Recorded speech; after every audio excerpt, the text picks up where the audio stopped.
Hi అండి. ఇవాళ ఒక స్మాల్ స్టోరీ. మనం పిల్లలకి మనీ వాల్యూని ఎలా తెలియచేయాలి అనేసి కాన్సెప్ట్తో ఈ చిన్న స్టోరీ చెప్పుకుందామండి. ఒక ఊరిలో మాణిక్యం అనే అతను ఉంటాడు. అతను తన కొడుకుకి డబ్బుల విలువ తెలియచేయాలి అనేసి ఒక చిన్న పని చెప్తాడు. కొడుకును పిలిచి రేపు నువ్వు 10 రూపాయలు సంపాదించుకురా అని చెప్తాడు.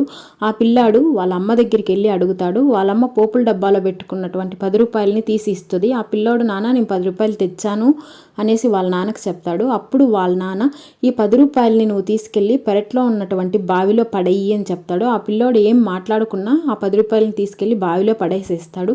నెక్స్ట్ డే కూడా నువ్వు అలానే సంపాదించుకురా అని మాత్రం చెప్తాడు. మళ్ళీ వెళ్ళి వాళ్ళ అక్కను అడుగుతాడు. వాళ్ళ అక్క మేకప్ బాక్స్లో ఉన్నటువంటి 10 రూపాయలని ఇస్తుంది. వాళ్ళ నాన్న దగ్గరికి వెళ్ళి నాన్న నేను తెచ్చానని చెప్తాడు. సేమ్ అలానే మళ్ళీ తీసుకెళ్ళి బావిలో పడేయమంటాడు. ఆ పిల్లోడు ఏం మాట్లాడుకున్నా తీసుకెళ్ళి బావిలో పడేసేస్తాడు. నెక్స్ట్ డే కూడా నువ్వు సంపాదించుకురా అని చెప్తాడు. అప్పుడు వాళ్ళ తాతయ్య దగ్గరికి వెళ్ళి 10 రూపాయలు తీసుకొని వచ్చి నాన్న నేను తెచ్చాననేసి వాళ్ళ నాన్నకు చెప్తాడు. వాళ్ళ నాన్న మామూలుగా చెప్పినట్లే ఆ 10 రూపాయలని తీసుకెళ్ళి బావిలో పడేయి అని చెప్తాడు. ఆ పిల్లోడు తీసుకెళ్ళి బావిలో పడేసేస్తాడు. మళ్ళీ నువ్వు సంపాదించుకురా అని చెప్తాడు. ఆ పిల్లోడికి ఒక బస్ స్టాండ్లో కూర్చొని ఆలోచిస్తూ ఉంటాడు. అప్పుడే ఒక అవ్వ రోడ్డు క్రాస్ చేస్తూ ఉంటుంది లగేజ్ తీసుకొని.